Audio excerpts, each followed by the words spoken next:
안녕하세요. 오늘은 전력수송 단원에 대해서 공부를 해보도록 하겠습니다. 이 전력수송 단원은 계산 문제도 많고 전기에너지가 어떻게 수송되는지 과정도 중요하기 때문에 단원 전체가 다 중요하다고 보시면 될 것 같아요.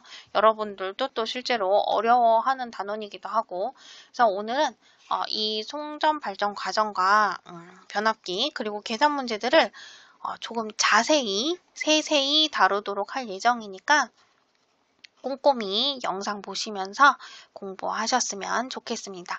자, 먼저 전기에너지의 수송 과정 먼저 보도록 할게요. 전기에너지의 수송 과정은 크게 발전 과정과 송전 과정 두 가지로 나눌 수가 있습니다.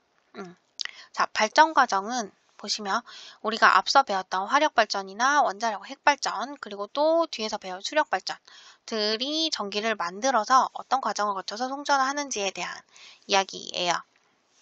자, 그래서 먼저 여러 가지 발전 시설들에서 각각의 발전 재료들, 뭐 화력 발전은 화석연료, 원자력 발전은 원자, 우라늄과 같은 핵 연료, 그리고 수력 발전은 물의 에너차 등을 이용을 해서 얘들이 터빈을 돌리게 되죠.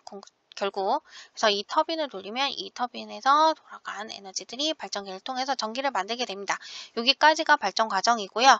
자, 여기서 만들어진 전기 에너지는 변전소를 거쳐서 우리 가정으로 오는데, 선생님 여기 미리 표시해놨어요.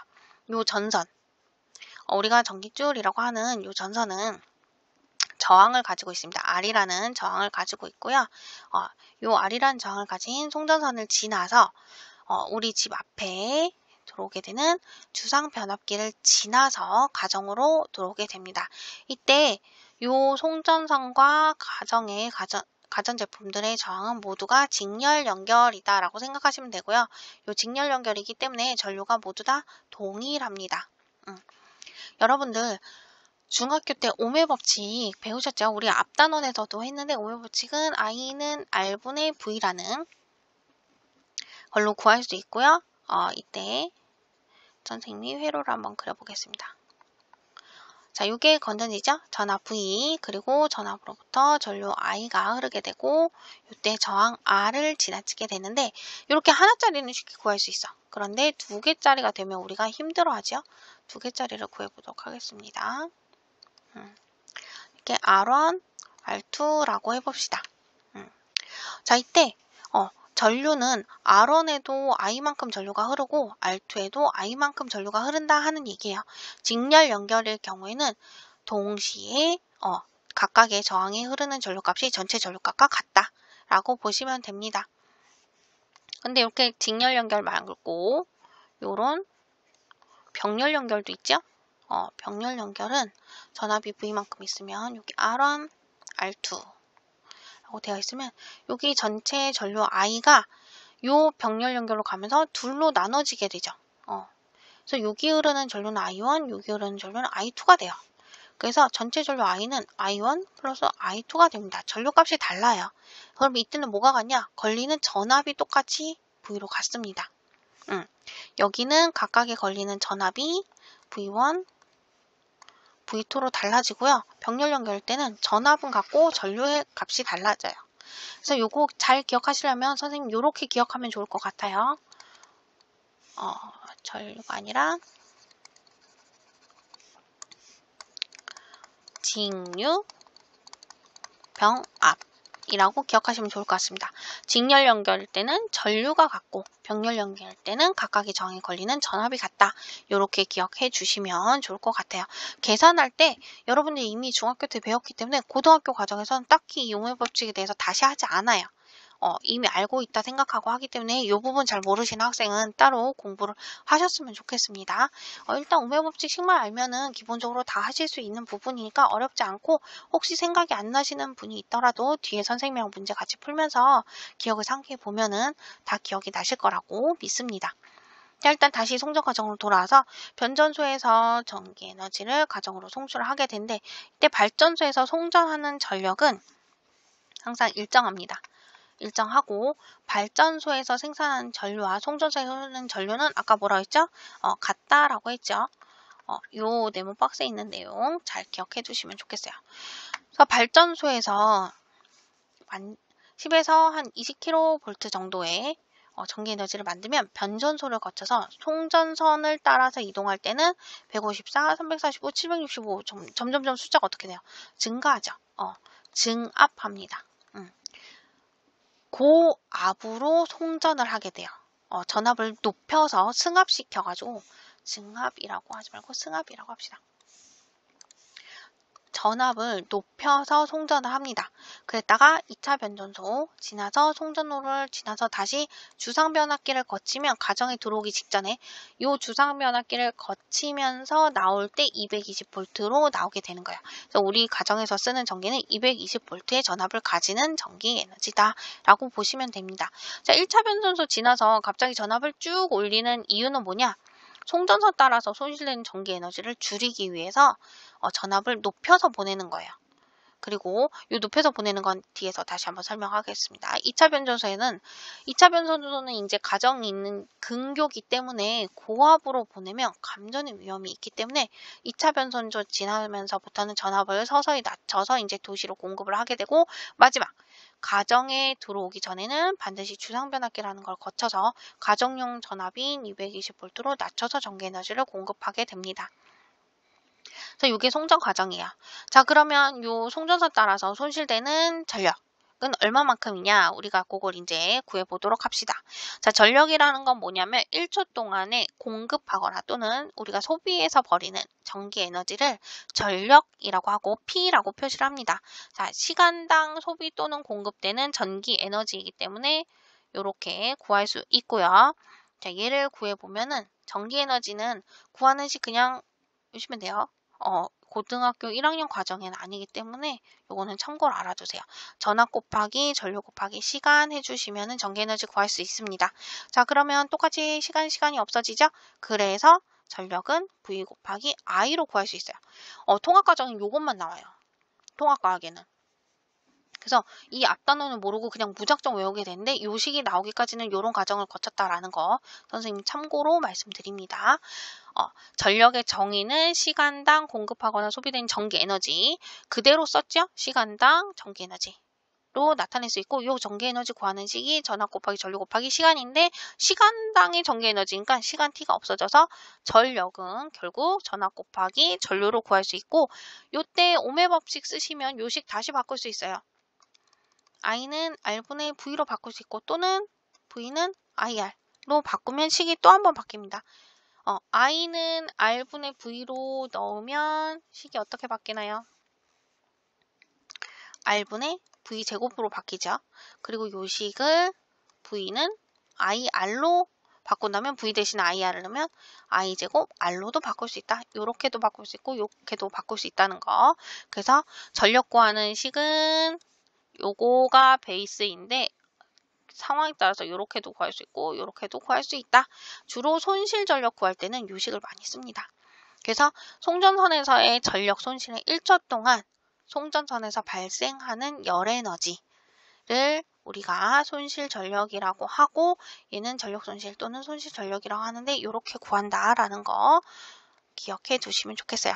그래서 전력 공급 시에 송전선에서 손실 전력이 발생하는 이유는 송전선이 가지는 앞에서 얘기했던 저항 때문이고, 이 저항에서 열이 발생하기 때문에 손실 전력이 발생을 한다. 이 발생한 열은 우리가 다시 재사용할 수 없고 버려지는 거기 때문에 송전선에서 전력이 손실된다 하는 사실 기억하시고요. 손실 전력은 어떻게 구한다고 좀 전에 얘기했죠? 전류. 송전선에서의 전류 제곱 곱하기 송전선의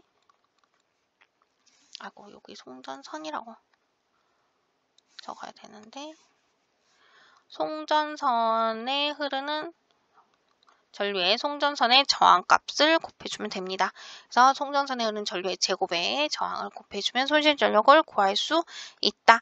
그리고 얘는 뭐랑 같냐면 송전선에 흐르는 전류는 어디에서 오는 애와 같다고 그랬지? 발전소에서 흐르는 전류와도 같기 때문에 발전소에서 흐르는 전류의 제곱에 송전선의 저항을 구할 수도 있다. 문제에서 발전소에서 나오는 전류 또는 송전소에 흐르는 전류 이렇게 구별을 해주기 때문에 경우에 맞춰서 각각 넣어서 계산을 하시면 됩니다. 자, 이렇게 되는 이유는 송전선에 흐르는 전류와 발전소에 흐르는 전류가 같기 때문이다 라는 거 기억하시고요. 자, 이런 손실 전력 작으면 작을수록 좋겠죠? 어떻게 하면 줄일 수 있을까요? 얘를 줄이거나 얘를 줄이면 되죠? 송전선에 흐르는 전류를 줄이거나 또는 발전소에서 나오는 전류를 줄이면 되고 또는 저항값을 줄이면 되겠죠? 송전선의 저항을 작게 하면 됩니다. 자, 송전선에 흐르는 전류를 작게 하려면 어떻게 해야 돼요? 아까 뭐라고 했지? 전력은 이거 곱하기 이거예요. 근데 얘가 일정하잖아? 그럼 얘를 줄이고 싶으면 뭘 올리면 돼요? 전압을 올리면 돼요. 그래서 승압을 한 거예요. 발전소에서 나오는 전압을 크게 하면 돼.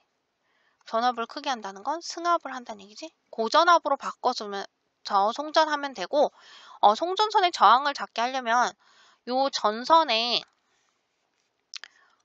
전자가 통과하는 거잖아요.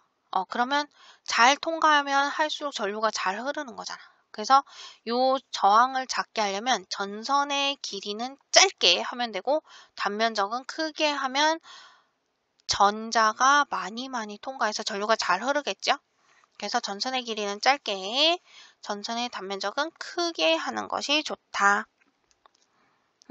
길이가 짧고 단면적이 클수록 전자가 동시에 많이 통과할 수 있으니까 전류가 잘 흐르는 거예요. 그래서 전류의 개념을 잘 떠올리시면 송전선의 저항을 작게 하는 방법이 언뜻 떠오르실 거예요.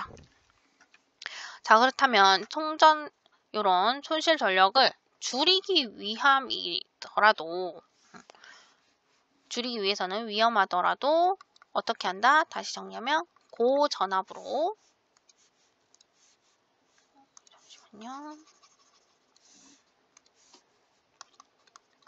고전압으로 송전을 해야만 한다. 전력 손실 줄이기 위해서 발전소에서 생산한 전력은 아까 몇 차 변전소였죠? 그지? 1차 변전소를 거쳐서 굉장히 높이 전압을 승합해서 소비자가 있는 곳 근처까지 송전을 하고 소비자가 있는 곳 근처인 2차 변전소에서 안전을 위해서 다시 전압을 다운시키죠. 그런 걸 감압이라고 합니다. 감압해서 도시로 공급을 하고 마지막에 가정에 들어오기 전에 뭘 통과해? 주상 변압기를 통과하면서 얼마까지 떨어뜨려요? 그지? 220V까지 떨어뜨립니다. 자, 안전한 송전을 위한 장치들이 있어요. 먼저 고압 차단 장치라는 게 있습니다. COS라고 해서 고압 차단 스위치가 있는데 전압이 지나치게 높으면 요 내부 안에 있는 요 COS라는 내부 안에 있는 퓨즈가 끊어져서 전류가 차단이 돼요. 요런 장치가 있고요. 큰 송전탑 주변에 연결되어 있는 송전선에 보면은 여기 이렇게 중간중간에 무언가 있는데 요거 확대해서 보면 이렇게 보입니다. 요게 스페이서라는 거예요. 송전선들이 바람이 불어서 서로 닿으면 안 되니까 얘네들이 일정한 간격을 유지하고 벌어져 있을 수 있도록 잡아주는 장치가 요 스페이스라는 장치고 애자라는 게 있는데 애자라는 건 뭐냐면 요 송전탑이랑 송전선을 연결한 여기 용철 같이 생긴 요 부분이 애자예요. 그래서 얘는 전류가 잘 통하지 않는 재질로 만들어져 있습니다.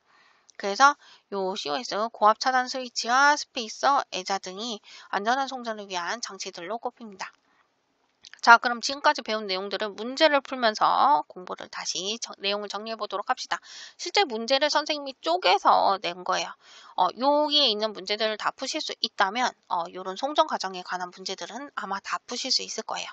자, 발전소에서 송전 과정을 나타내는 그림입니다. 회로 A와 B를 나타냈는데 이때 발전소의 생산 전력은 A나 B나 동일합니다. 회로 A, B에 흐르는 전류의 세기의 B를 구하여라 라고 했는데 자, 봅시다.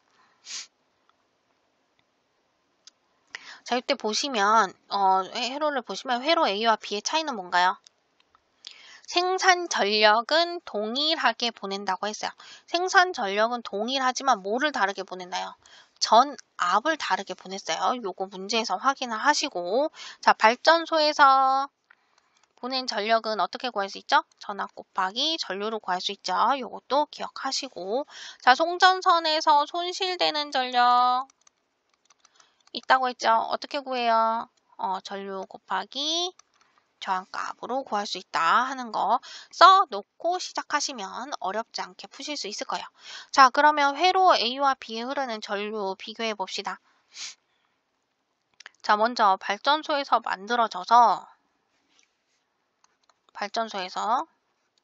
요만큼의 전력이 만들어지겠지요?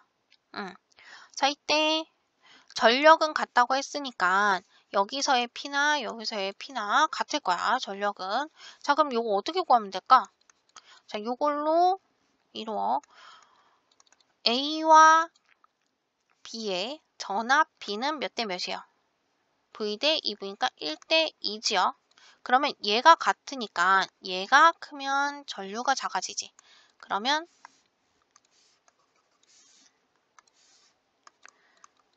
A에 흐르는 전류와 B에 흐르는 전류의 B는 요거의 반대가 되면 되겠죠? 2대 1.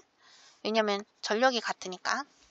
그래서 이렇게 간단하게 계산하지 않고도 구하실 수 있어요. 요 식만 잘 기억하고 계신다면. 그래서 전류의 세기비는 A와 B가 2대 1이다. 라는 거 쉽게 구하실 수 있을 겁니다. 자, 2번은 AB 송전선의 저항 R에서 소모하는 전력을 구하여라 하는 거예요. 이번엔 여기에서 소모되는 전력을 구하래. 뭘 물어보는 거예요? 손실 전력 물어보는 거죠. 손실 전력은 I제곱 R로 구할 수 있었어요. 자, 이때 전류의 B가 아까 앞에서 얼마였죠? 2대 1이었죠. 그러면 손실 전력 A와 B는 몇 대 몇일까요? 자, 이때 저항 R 똑같은 R이죠. 그러니까 얘는 상관이 없어. 뭐에 따라 달라진 거야? 전류의 세기에 따라서 손실 전력 크기가 결정되는데 전류의 제곱에 따라 달라지는 거잖아. 그러니까 전류의 비가 2대 1이니까 손실되는 전력의 비는 몇 대면? 2의 제곱 대 1의 제곱이니까 4대 1로 구할 수 있습니다. 이렇게 어렵지 않게 구하실 수 있을 거라고 생각이 됩니다. 자, 계속해서 3번 볼게요. AB의 가정에서 저항 R에 걸리는 전압. 자, 이번에는 요 저항들에 각각에 걸리는 전압을 구하라고 하네요. 자, 구해봅시다. V는 IR로 구할 수 있죠. 요거 오메 법칙이에요. R 값이 동일해요. A나 B나 똑같이 R로 동일하니까 요 전압은 I와 상관이 있겠죠? IA 대 IB가 아까 몇 대 몇이었지? 2대 1이었잖아. 그러면 VA 대 VB는 몇 대 몇인가요? 얘 동일하고 이거에 따라 이게 결정되는데 V와 I는 비례관계니까 똑같이 2대 1로 구할 수 있다. 이렇게 비례관계 어렵지 않게 구하실 수 있습니다. 자, 이게 송전 과정에서 나올 수 있는 대부분의 문제들이라고 보시면 됩니다. 자, 그럼 이번에는 변압기에 대해서 공부를 해볼게요. 변압기는 굉장히 자주 나오는 문제 중에 하나예요. 변압기 중요하고요. 자, 변압기는 우리가 앞서 배웠던 전자기 유도 현상을 이용해서 교류 전압의 크기를 바꿔주는 장치라고 보시면 됩니다. 구조는 굉장히 간단해요. 철심이 있고 철심의 양쪽에 코일을 감은 구조예요. 자, 그래서 왼쪽에 있는 이게 1차 코일이고요. 1차 코일에 요렇게 물결 표시되어 있는 요게 바로 뭐냐면 교류 전원이에요. 교류는 한 방향, 우리가 건전지는 직류 전원이라고 해요. 플러스 극에서 나와서 마이너스 극. 똑같은 방향으로만 가죠. 교류 전원은 플러스 마이너스가 계속 방향이 바뀌는 거라고 보시면 돼요. 그런 교류 전원을 연결한 1차 코일이 있고요. 자, 전원 장치를 연결한 코일이에요. 전류가 흐르는 코일이니까 얘 주변에 뭐 생기겠어요? 전자기 유도에 의해서 자기장이 생기겠지. 이 1차 코일 주변에 생기는 자기장의 변화에 의해서 2차 코일에 자석이 들어갔다 나왔다라고 생각하시면 됩니다. 자, 그럼 우리가 앞에서 배웠던 전자기 유도. 코일이 있고 거기에 자기장 변화가 생겨요. 그럼 이 코일에 뭐가 유도된다? 2차 코일에 그지? 전류가 유도된다. 그래서 유도 기전력이 발생을 한다. 요게 변압기의 원리입니다. 자, 그래서 이때 전압 V1 여기에 기전력은 어떻게 구했지? 우리 앞에 전자기 유도에서 기전력 어떻게 구했어요? 코일의 가문수 여기는 1이니까 N1에다가 시간당 변화는 A의 자기선소 그리고 방해하는 방향이니까 마이너스 붙여주셔야 되죠. 이렇게 구할 수 있고 자, 여기 V2 2차 코일에서의 기전력은 어떻게 구할 수 있나요? 2차 코일 가문수 델타 2의 2차 코일의 자속 변화 구할 수 있습니다. 자, 여기까지 되셨나요? 자, 근데 이때 중요한 거, 여기에서 자기 선속이 변하는 시간이 1초라면 2차 코일에서도 얼마 동안만 자속이 변할 수 있어요. 얘에 의해서 2차 코일에 영향이 생기니까 여기서 1초라면 2차 코일도 1초죠. 그러니까 결론은 뭐예요? T1이랑 T2나 같단 얘기야. 자, 여기에서 10만큼의 자기력선이 변하면 2차 코일도 얼만큼 변해야 되나요? 그렇지. 10만큼 변해야 돼. 그 얘기는 뭐야? 1차 코일의 자속의 변화나 2차 코일의 자속의 변화나 같단 얘기야. 자, 고로 뒤에 있는 요 분수들이 같은 값을 나타내니까 V1 대 V2는 뭐와 같다? 아, 선생님 요거 여기다 쓸게요. 뭐와 같다? 그치? N1 대 N2와 같다. 자, 요거 굉장히 중요합니다. 변압기에서 중요한 공식이에요. 자, 전압의 비는 가문수의 비와 같다. 요거 반드시 기억을 해주셔야 합니다. 자, 요게 핵심입니다. 자, 1차 코일에 전류가 흐르면 주변에 자기장을 만들고 철심 따라서 그 자기력선이 형성돼서 2차 코일에 영향을 주는데 교류 전원이니까 플러스 마이너스가 계속 바뀌고 자기장의 방향도 계속 바뀌니까 2차 코일에도 자기장 변화가 계속 바뀌는 거예요. 그러면서 2차 코일에 유도 전류가 흐르는데 요 변압기는 반드시 교류 전원일 때만 사용될 수 있다는 거, 그것도 같이 기억해 주시기 바랍니다. 자, 그럼 내용 다시 정리해 볼게요. 자, 1차 코일과 2차 코일의 기전력 비, 전압 비는 가문수의 비와 같다. 그래서 코일이 많이 감길수록 뭐가 크다? 그지? 기전력이 크다라고 할 수 있고, 자, 이때 전력은 1차 코일에서의 전력이나 2차 코일에서의 전력이나 같다. 요거 중요합니다. 전력은 같다. 그 얘기는 V1, I1이나 V2, I2나 같다. 왜? 에너지 보존 법칙에 의해서. 자, 이때 요 전자기파가 가지는 진동수라는 게 있어요. 진동수는 1이나 2나 같다. 통합과학에서는 안 물어볼 수도 있지만 여러분들이 가지고 있는 참고서에 가끔씩 진동수 문제가 나오기 때문에 선생님이 진동수도 교육과정 살짝 밖에 있는 내용이지만 한번 정리해서 넣어봤습니다. 자, 그럼 변압기에 관한 문제 풀면서 변압기를 정리해 보도록 하겠습니다. 자, 1차 코일에 진동수가 60Hz인 고 전압이 100V인 교류 전원이 연결되어 있습니다. 1차 코일과 2차 코일의 가문수가 1대 2일 때 다음 물음에 답해 보세요. 그래서 저항값, 2차 코일의 저항값은 2옴이네요. 자, 2차 코일의 전압을 구해보세요. 자, 이거 어떻게 구하면 되나요? 1차 코일과 2차 코일의 가문수를 줬죠?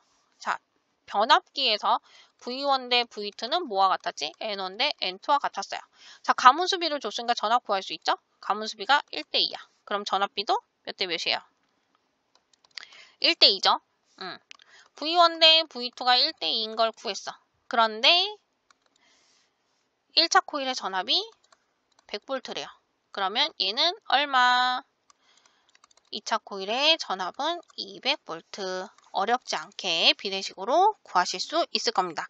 자, 그럼 2차 코일은 전류의 세기 구해볼까요? 전류의 세기 오메 법칙 쓰시면 되죠? I는 R분의 V. 자, 2차 코일의 거니까 2차 코일 거 구하시면 돼요. 자, 저항 R은 2옴이고 V2 위에서 구했죠? 200V. 그럼 얼마? 그죠? 100A. 얘도 어렵지 않게 구하실 수 있을 겁니다. 자, 저항 R에서 소비하는 전력, 소비 전력, 손실 전력 어떻게 구하나요? 자, 저항 R에서의 손실 전력은 I 제곱 2에 R.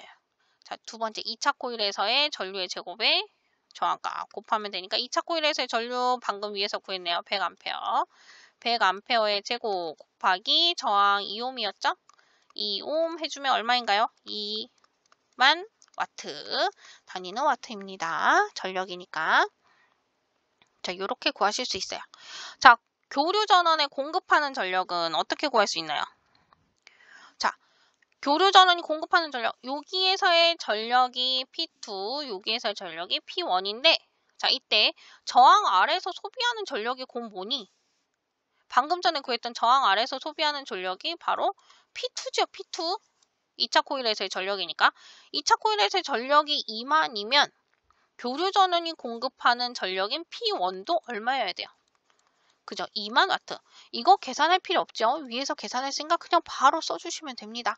자, 그렇다면 1차 코일에 흐르는 전류의 세기는 어떻게 구하면 되냐? 전력 구했잖아요. P1에서의 전력이 얼마다? 2만 와트. 자, 이거 어떻게 구하지? V1 곱하기 I1으로 구할 수 있고요. V1 줬잖아요. 얼마? 100V 곱하기 I1 해주면 되니까 결론 I1은 얼마다? 그지? 200A다. 이렇게 쉽게 구할 수 있습니다. 자, 그럼 다 구하셨어요. 자, 마지막 2차 코일에 흐르는 전류의 진동수는 아까 저 위에서 변압기 정리할 때 뭐라고 했죠? 진동수도 1차 코일이나 2차 코일이나 같다라고 했죠. 문제에서 1차 코일의 진동수가 60Hz다라고 했으니까 당연히 2차 코일의 진동수도 얼마? 60Hz. 자, 어렵지 않게 푸실 수 있습니다. 자, 변압기와 변압기 원리와 송전 과정에서의 손실 전력 또는 공급 전력 계산하는 문제는 문제를 꼼꼼히 잘 읽고 공식을 잘 떠올리셔서 대입만 하시면 됩니다. 원리만 파악을 하면 그다지 어렵지 않은 단원이기 때문에 오늘 선생님과 같이 풀어봤던 기본 문제들 다시 한번 풀어보시면서 완전히 여러분 것으로 만드셨으면 좋겠습니다. 오늘은 진짜 중요하고 어려운 단원이었는데 끝까지 영상 보시면서 공부하시느라 정말 고생 많으셨습니다.